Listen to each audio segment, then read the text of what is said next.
Bismillahirrahmanirrahim. Alhamdulillahi rabbil alamin.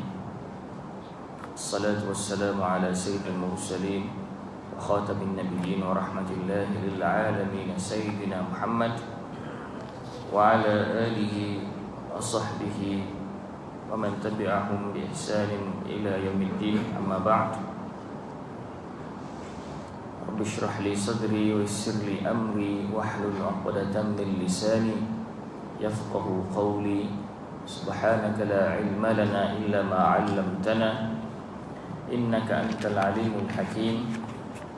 Wa la hawla wa la quwwata illa billahil aliyyil azim. Amma ba'd. Yang berusaha, tuan pengurusi, tuan-tuan guru, tuan-tuan imam, para bilal, para GJK Surau, Rahmaniyah dan semua ahli qaryah serta hadirin hadirat yang hadir pada pagi ini. Assalamualaikum warahmatullahi wabarakatuh. Alhamdulillah, kita dapat menyambung pengajian kita pada kali ini di dalam kitab Minhajul Abidin ila Jannati Rabbil Alamin. Apabila kita sudah pun memasuki di dalam buku ini, pada awal ataupun pada penghujung muqaddimah, kita masih lagi dalam muqaddimah, dan dalam masa yang sama kita juga sedang meniti hujung-hujung tahun bulan ataupun bulan-bulan Islam, tahun Hijrah 1444 Hijrah. Maka saya mengambil sempena ini untuk menggalakkan tuan-tuan dan puan-puan mengakhiri tahun ini dengan berpuasa dan memulakan tahun ini dengan tahun depan dengan berpuasa. Barang siapa yang hujung tahunnya dalam keadaan berpuasa dan awal tahunnya dalam keadaan berpuasa, maka diibaratkan dia berpuasa sepanjang tahun. Ya, itulah kefahaman daripada suatu hadis Nabi SAW. Wahai anak Adam, diskusi, kau ambillah satu saat, satu ketika mengingati aku pada siang hari dan satu ketika mengingati aku pada petang hari. Aku akan kira engkau sentiasa mengingatiku sepanjang hari. Demikianlah juga sesiapa yang kita mulakan amalan kita, kita akhiri tahun kita dengan satu ketaatan ataupun berpuasa ataupun bersedekah dan seumpamanya, dan kita mulakan dengan satu ketaatan yang sama, ibarat daripada awal sampai akhir kita melakukan ketaatan tersebut. Jadi alhamdulillah, hari ini kalau ada buku kita boleh buka yang terjemahannya muka surat 14, ya. Kita sudah menceritakan secara umum beberapa intro, mukaddimah kepada stesen-stesen yang dilalui oleh hamba Allah Subhanahu Wa Taala untuk menuju Tuhan, menuju Allah Subhanahu Wa Taala. Kalau kita recap secara ringkas, Al-Imam Al-Ghazali rahimahullah diberikan taufik untuk menyusun kitab ini dengan satu susunan yang berbeza. Bukanlah seperti mana susunan Ihya Ulumuddin yang ada di sana, Rubu'ul Ibadat, ataupun 1/4 cerita pasal ibadat, 1/4 cerita pasal muamalat, 1/4 kitab cerita pasal muhlikat, dan 1/4 cerita pasal munjiat. Muhlikat ini perkara-perkara yang merosakkan hati, dan muhlikat, munjiat, perkara-perkara yang menyelamatkan hati. Jadi di dalam susunan Ihya Ulumuddin, dia adalah susunan kitab syariat digabung dengan kitab hakikat. Tetapi kali ini di dalam Minhajul Abidin, seolah-olah dia bukan menceritakan mengenai susunan tersebut, tetapi dia menceritakan mengenai perjalanan. Ada dia punya permulaan, ada dia punya penghujung. Tetapi Ihya Ulumuddin tidak begitu. Dan juga banyak yang lain-lain pun. Kalau kita tengok kitab Madarijus Salikin, syarahan kepada Manazilus Sa'irin, pun tidak begitu. Dia tidak mengatakan selepas ini masuk ke ini, masuk ke ini, kan. Dia menceritakan mengenai manzilah ataupun anak tangga tertentu. Jadi bila kita baca di dalam kitab Minhajul Abidin ini seolah-olah dia memberikan kita satu gambaran, walaupun tidaklah hanya ini sahaja gambaran, tetapi dia memberikan satu gambaran umum, satu tasawur perjalanan menuju Allah Subhanahu wa taala. Kita sebelum ini sudah menceritakan beberapa aqabah, iaitu stesen yang dilalui oleh hamba. Kita dimulakan dengan aqabah ilmu. Dia kena tahu, kemudian taubat. Setelah tahu, dia melihat dirinya berdosa, maka dia bertaubat. Apabila bertaubat, dah selesai dosanya, dah selesai dia menghilangkan diri daripada kacah bergelumang dengan dosa, nak berjalan, dia melihat ada pula halangan-halangan berupa dunia, manusia, syaitan dan nafsu. Dia pun cubalah melawan keempat-empat halangan tersebut. Ada pula distraction, gangguan. Itu yang keempat. Gangguan ini perkara-perkara yang menghilangkan fokus dia. Perkara itu rezeki, kebahayaan, musibah dan beberapa takdir, qada-qadar yang kena padanya. Dan kemudian setelah melalui saranan ataupun halangan ataupun stesen itu, masuk pula. Dah begitu, bila dah lepas distraction, jiwa nak ke depan, apa pula yang diperlukan? Perlu rasa khauf dan raja. Itulah aqabatu dorongan. Dorongan untuk jiwa maju ke depan. Basikal dia nak ke depan, dia kena kayuh dulu. Kalau kayuh, dia kena kayuh baru dia jalan ke depan kan. Kalau tak dikayuh, tak jalan lah. Maksud nak kayuh tu kena pakai tangan tu, kena satu tangan dia tu kena dua-dua. Kena dua-dua lah. Dua-dua tu lah, sebelah kanan itu roja, sebelah kiri itu khauf, barulah boleh jalan ke depan. Kemudian masuklah session yang seterusnya. Rasa dah macam okey, dah ada khauf, ada rojak, tiba-tiba ada pula rasa hebat, diri rasa riak. Riak ni nak tunjuk kat orang. Ada pula ujub. Ujub ni pula rasa diri sendiri hebat. Maka di situlah datangnya keikhlasan. Ada di sana akan bicara ilmu ikhlas. Setelah itu dah ikhlas, hilang riak, hilang ujub, ada khauf, ada rojak, apa pula yang tinggal? Yang tinggal dia hanya menyaksikan nikmat-nikmat Allah Ta'ala, rasa banyak sangat rahmat Allah Ta'ala. Di situlah stesen yang ketujuh, iaitu stesen kesyukuran. Stesen kesyukuran maknanya dia risau kalaulah dia jatuh daripada martabat yang tinggi ini, seolah-olah sudah menyaksikan suatu nikmat Allah yang cukup besar terhadap dirinya di dalam istiqamah dan seumpamanya. Tak cukup lagi, dia akan sentiasa dia kena rasa bersyukur. Dia rasa takkan cukup, mesti kena bersyukur, memuji Allah Subhanahu wa ta'ala. Sebab itu Imam Al-Ghazali ada satu kitab namanya Kitabul Ghurur. Al-Ghurur ini maksudnya tertipu. Di situ Imam Al-Ghazali rahimahullah menyinaraikan semua jenis golongan, daripada serendah-rendah manusia biasa kepada setinggi-tinggi manusia, para ulama, semuanya ada dia punya al-ghurur, rasa tertipu. Yang ni rasa tertipu dengan ilmunya, yang ni rasa tertipu dengan kemahirannya. Dan nak kata seolah-olah tidak ada satu manusia pun yang terlepas daripada rasa tertipu. Jadi maknanya nak kata manusia yang berjaya apa? Manusia yang berjaya adalah sesiapa yang tidak pernah rasa selesa. Sentiasa rasa nak, ada benda tak cukup, ada benda tak cukup. Tidak pernah redha dengan diri sendiri. Sentiasa merasakan dirinya tidak cukup, dirinya hina, dirinya masih sangat memerlukan taufik daripada Allah Subhanahu wa ta'ala. Kemudian kita masuk yang ke muka surat ke-14. Qala al-muallifu rahimahullahu ta'ala. Buah ibadat. Saya baca. Maka apabila ia selesai daripada merentasi aqabah ini, dan turunlah ia. Turunlah ia maknanya dia dah selesai naik stesen yang ke-7. 7 marhalah. Maka tiba-tiba ia dapati apa yang dimaksud dan yang dikehendakinya ada di hadapannya.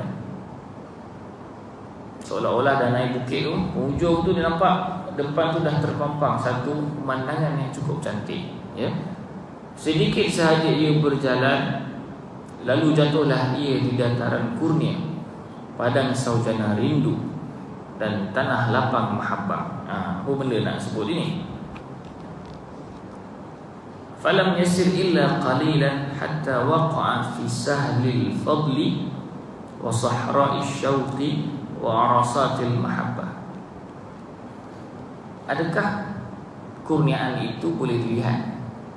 Adakah kerinduan itu boleh dicerap ataupun disentuh? Adakah kecintaan itu boleh dirasa, boleh kita nampak, kita pegang?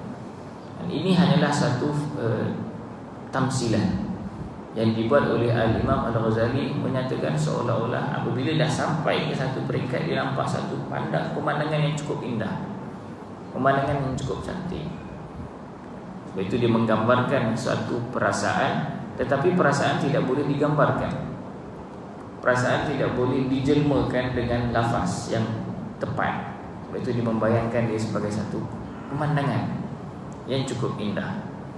Kemudian jatuhlah dia di dalam taman Ridwan dan kebun berjinak-jinak hingga kepada hamparan luas dan martabat berdampingan. Apa benda dia nak cerita? Kalau kita baca bahasa Arabnya, thumma yaqa'u fi riyadil 'irfan wa ridwan. Lalu dia terjatuh.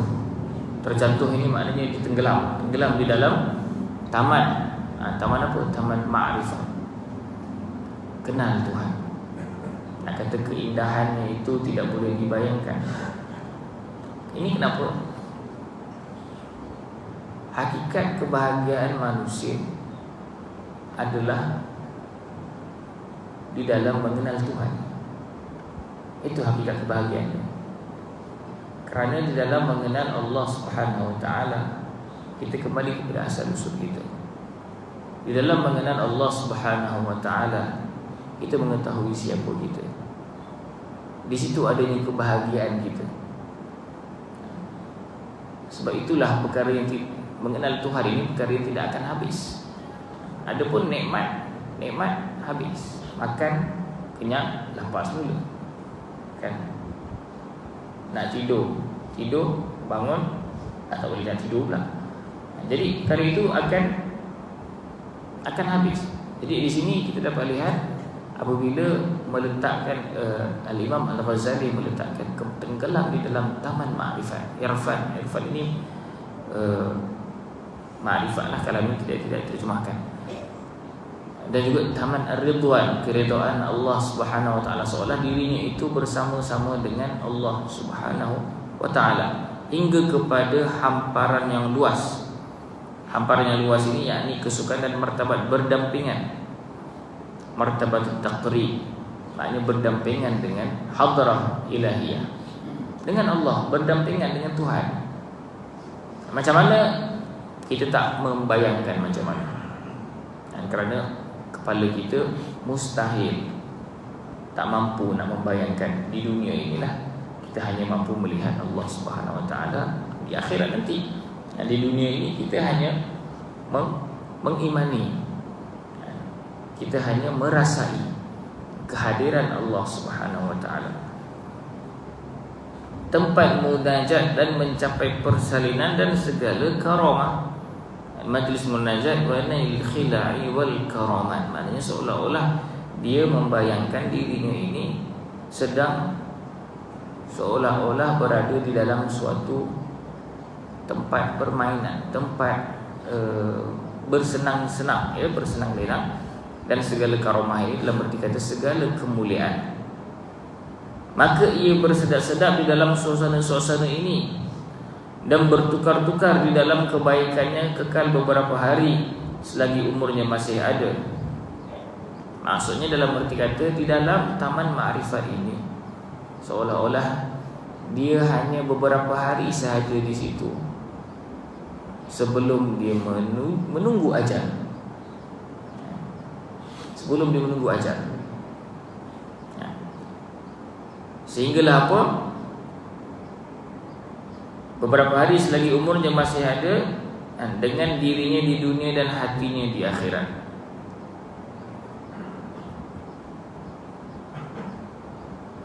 dalam terjemahan dia. Okey, wa baqiyati umri.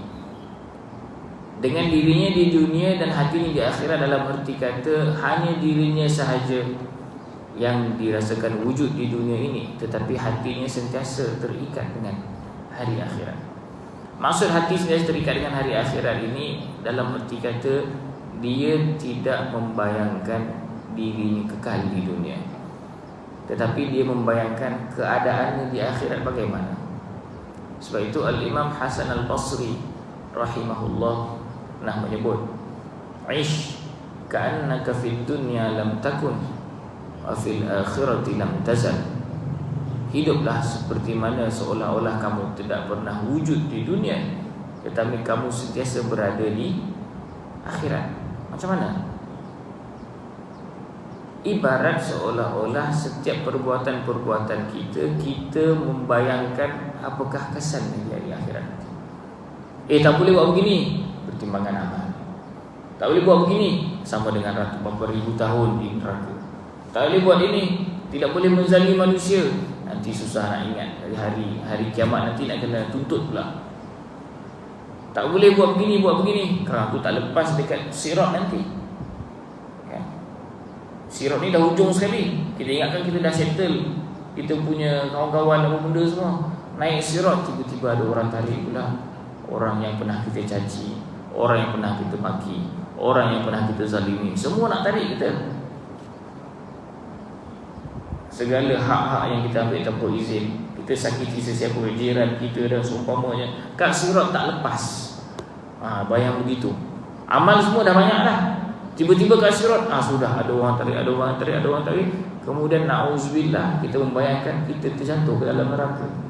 Sebab apa? Banyak benda tak settle dekat dunia. Sebab itu orang yang hidup di akhirat ini bukan bermaksud dia sudah mati. Dia tidak mati, tetapi segala kehidupannya ini ditimbang dengan pertimbangan yang sebenar. Ending dia macam mana? Bukannya yang penting aku settlekan dunia, tidak. Yang penting aku selesai, yang penting aku redha, yang penting aku puhadi, tidak. Yang penting akhirat aku macam mana. Itu nak kata dirinya, jasadnya di dunia, tetapi hatinya sudah berada di akhirat. Bukannya dia sudah mati, tetapi hatinya sudah seolah-olah meningkap alam akhirat itu. Meningkap alam akhirat. Jadi ini berlaku pada Nabi SAW. Nabi SAW nampak tulang keldai yang dah meninggal. Inilah dunia. Gambaran yang sebenar dunia. Inilah dunia yang kamu kejar-kejar itu. Kenapa tulang? Inilah hakikat dunia. Tidak ada nilaiannya. Tak ada siapa nak ambil pun tulang khimar, tulang keldai itu. Kan? Suatu hari Rasulullah meninggalkan seekor kambing yang dah siap masak lah kepada salah seorang isteri baginda alaihi salatu wassalam. So tinggalkan kejap. Aisyah suka bersedekah, sedekah. Kemudian tertinggal untuk Rasulullah, lupa nak simpan. Padahal Rasulullah yang bagi kan. Jadi Rasulullah balik, apa yang tinggal? Yang tinggal cuma bahu je. Bahu sahaja yang tinggal. Rasulullah kata tidak, yang tinggal semua benda ada, bahunya aja tak ada. Bahunya aja yang hilang. Kenapa? Kerana Rasulullah tidak melihat pada dunia. Rasulullah jiwanya di akhirat. Bermaksud yang tinggal itu adalah semua kambing-kambing yang disedekahkan kekal di akhirat. Tapi bahunya tak ada, sebab bahunya ada kat sini. Bahunya kau tidak sedekahkan. Begitu. Sebab itu kita nak cuba, bila sebenarnya antara tujuan kita mempelajari ilmu-ilmu hati dan rohani ini, kita nak meningkatkan martabat kita, menghampiri Rasulullah sallallahu alaihi wasallam. Tak dapat yang dekat, cuba mendekati.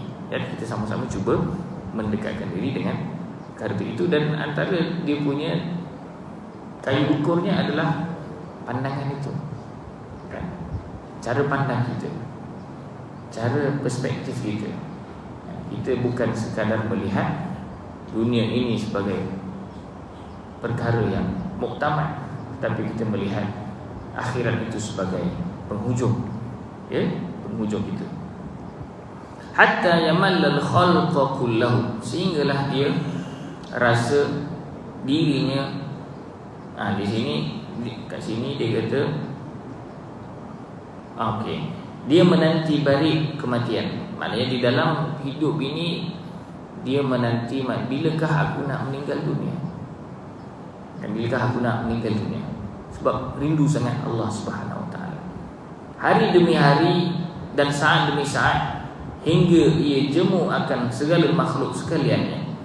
Maknanya dalam erti kata dia dirinya sudah puas, sudah habis, dah habis tenaga, ataupun dah rasa tidak ada apa-apa yang aku mahukan daripada dunia ini, tidak ada apa-apa yang aku mahukan daripada makhluk sekalian ini.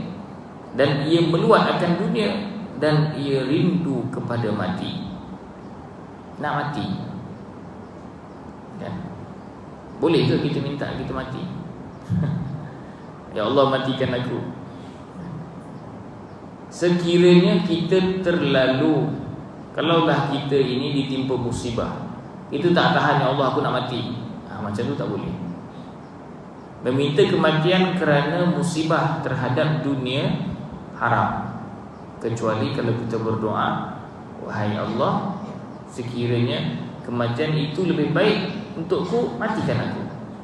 Kalau sakit sangatlah, ya, kita kena apa-apalah musibah, apa-apa, kena ada kematian ke, kerugian ke, kemalangan ke, kan, kecederaan tertentu, terlalu sakit, jangan minta aku nak mati, aku nak mati. Tidak, minta, ya Allah, sekiranya kematian itu lebih baik untukku, matikan aku.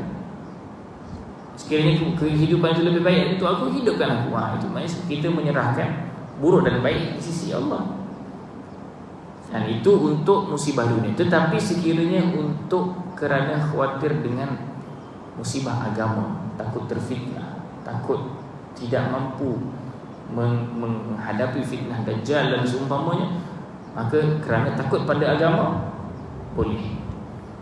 Dan ini termasuk di dalam menanti kematian ini, bukanlah kerana kepentingan dunia, tapi kerana kerinduan kepada Allah Subhanahu Wa Taala. Sebab itu suatu hari ketika Rasulullah SAW di penghujung nyawa baginda alaihissalam, Rasulullah SAW mengatakan, ada seorang hamba yang diberi pilihan, sama ada mahu memilih apa yang ada di dunia ataupun memilih apa yang ada di sisi Allah Subhanahu Wa Taala. Hamba itu memilih apa yang ada di sisi Allah Subhanahu Wa Taala. Lalu Sayyidina Abu Bakar As-Siddiq mengatakan, fidaka abi wa ummi ya Rasulullah, aku tebus engkau dengan mak ayah aku wahai Rasulullah. Abu Bakar menangis. Kenapa? Kerana Abu Bakar memahami hamba itu adalah Rasulullah SAW. Itulah penghujung-hujung hayat nyawa baginda alaihissalam. Dan juga Nabi Yusuf alaihissalam, ketika dicampak ke dalam perigi buta, tidak berdoa untuk mati. Ketika dimasuk dalam penjara, tidak minta untuk mati.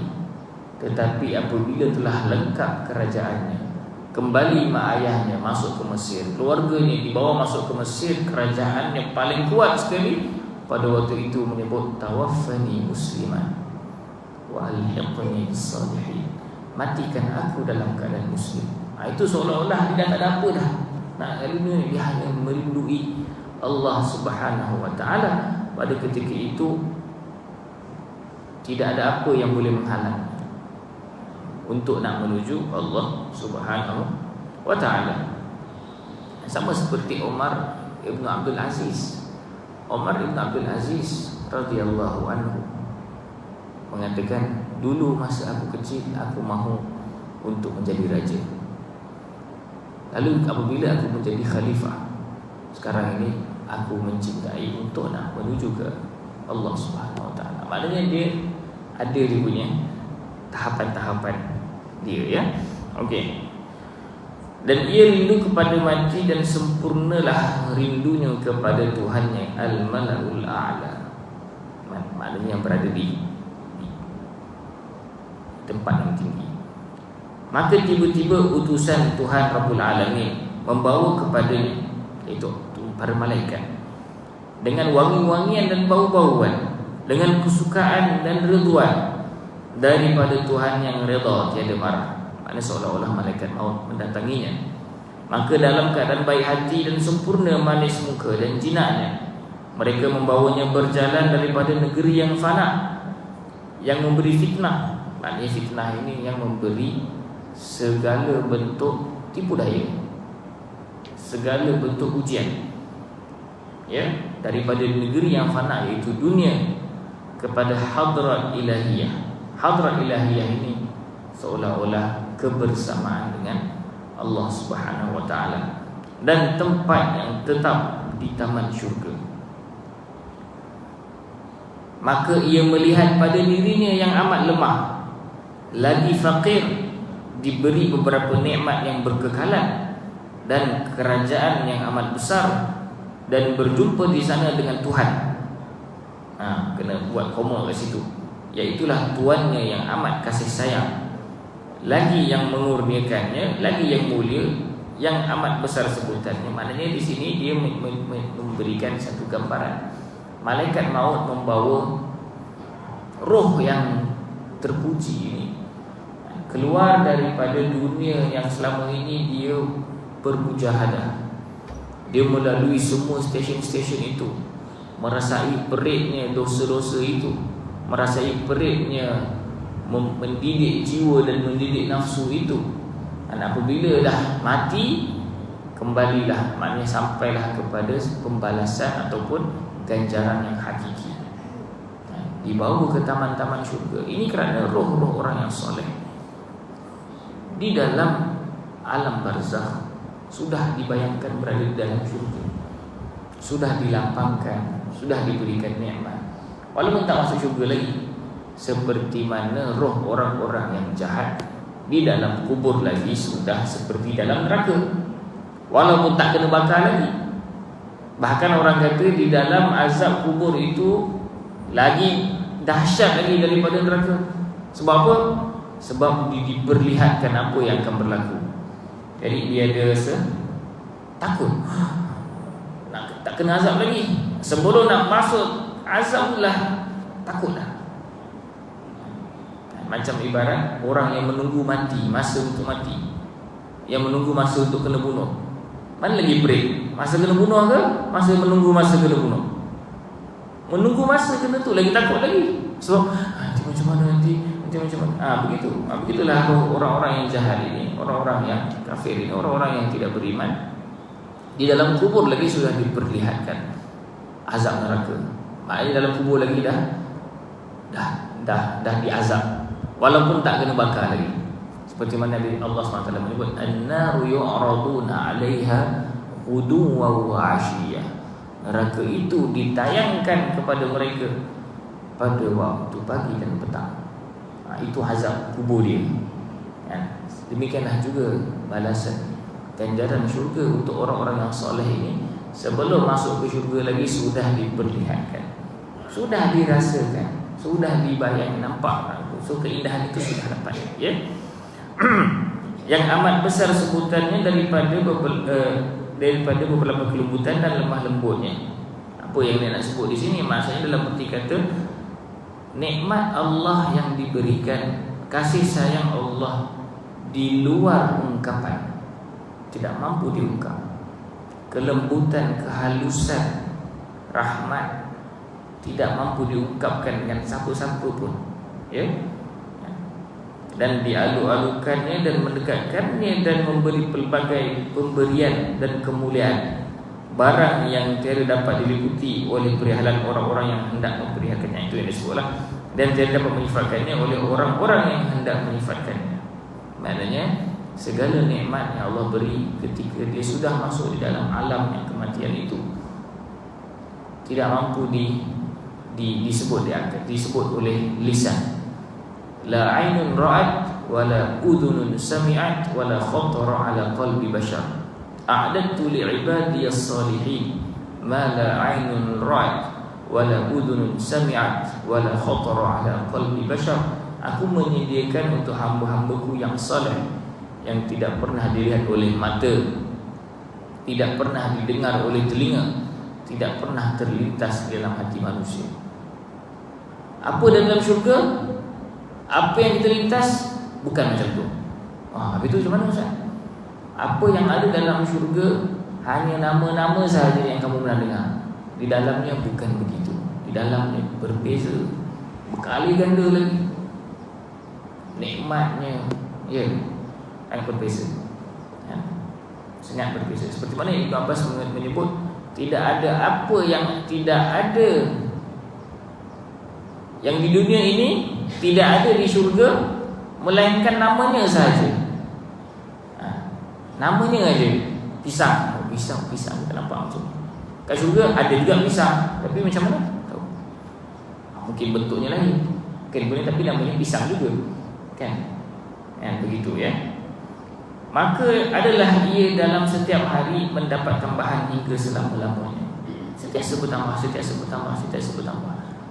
Sebenarnya kalau kita dapat lihat, apabila mendapat tambahan selama-lamanya ini adalah ganjaran kepada orang yang sentiasa bermujahadah, tidak pernah henti bermujahadah. Maka balasannya juga adalah tidak pernah henti diberi ganjaran. Maka alangkah besarnya kebahagiaan ini, alangkah tingginya kerajaan ini, alangkah baiknya hamba yang dibahagikan, seorang yang disukai dan diberi kedudukan yang terpuji. Maka kebahagiaanlah baginya dan seelok-eloknya tempat kembali. Maka di situ disebut, kita dah habis hujung-hujung ini, kami pohon kepada Allah, Tuhan yang maha baik lagi maha penyayang, maha suci dan maha tinggi, agar ia memberikan kepada kami dan kepada kamu dengan nikmat dan kurniaan yang amat besar ini. Dan yang demikian itu, yang amat besar ini, yang akhirnya menuju ke syurga, ya. Penghujung Minhajul Abidin ini menuju ke syurga. Dan yang demikian itu tidak sukar di sisi Allah Subhanahu Wa Taala. Di sisi Allah semua boleh berlaku. Dan perkara ini sebenarnya perkara yang perlu kita pegang, iaitu seseorang hamba hanya sampai kepada Allah dengan Allah, bukan dengan usaha kita. Allah yang tarik kita, Allah yang beri taufik kepada kita, Allah yang mudahkan kita. Kita nak tengok segala daya upaya kita ini lemah, kita ini jahil, kita ini degil, kita ini malas. Ya, akhirnya benda ini semuanya tertakluk kepada kehendak Allah Subhanahu Wa Taala. Sebab itu kita kena sentiasa bermujahadah, mengharapkan taufik. Fa'alal abdil mujahadah wa minallahi taufiq. Ke atas hamba dia kena mujahadah, dan daripada Allah itulah datangnya taufik. Dan janganlah dijadikan kami dari kalangan orang-orang yang tiada bahagian bagi mereka dalam pekerjaan ini, maksudnya dalam perkara ini, kecuali gambaran dan dengaran dan angan-angan faedah. Mudah-mudahan Allah tidak menjadikan kita ini hanya tahu tetapi tidak mendapat bahagian daripada nikmat ini. Dan janganlah dijadikan apa yang kami ketahui daripada ilmu ini sebagai hujah pula. Seolah-olah kita dah belajar Minhajul Abidin salah satu ini, tetapi jadi hujah ke atas kami. Sebab apa? Engkau dah tahu jalan ini tapi engkau tak lalu, kenapa? Itu hujah pada hari kiamat. Dan berilah taufik kepada kami ya Allah, sekalian bagi beramal dengan yang demikian itu, dan mendirikannya dengannya seperti mana yang dikasihinya dan yang diridainya. Sesungguhnya dialah Tuhan yang maha pemurah lagi maha mulia. Semoga Allah berselawat ke atas penghulu kita Muhammad dan ke atas keluarganya dan para sahabat, serta menyayungi dan memuliakan mereka. Maka inilah tertib yang kita akan sambung nanti. Atur yang Tuhanku menghilangkan aku kepadaku jalan ibadat ini, yang kita akan masuk pada minggu ataupun sesi yang akan datang. Aqulu qawli hadza wa astaghfirullahal azim li wa lakum. A'udzu billahi minasyaitonir rajim. Bismillahirrahmanirrahim. Allahumma ja'al jam'ana hadza jam'an marhuma, tafarraqana min ba'di tafarraqan ma'suma. Allahumma la taj'al fina wa la minna syaqiyyan wa la mahruma birahmatika ya arhamar rahimin. Allahumma inna 'abduka banu 'abidika banu imaik, nawasina biyadik, madin fina hukmuk, 'adlun fina qada'uk.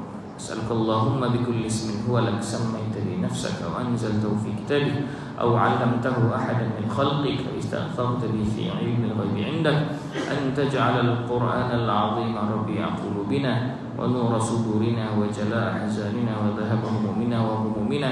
اللهم ذكرنا منه ما نسينا وعلمنا منه ما جهلنا وارزقنا تلاوته آناء الليل وأطراف النهار واجعله لنا حجة يا رب العالمين. صلى الله على سيدنا محمد وعلى آله وصحبه أجمعين والحمد لله رب العالمين.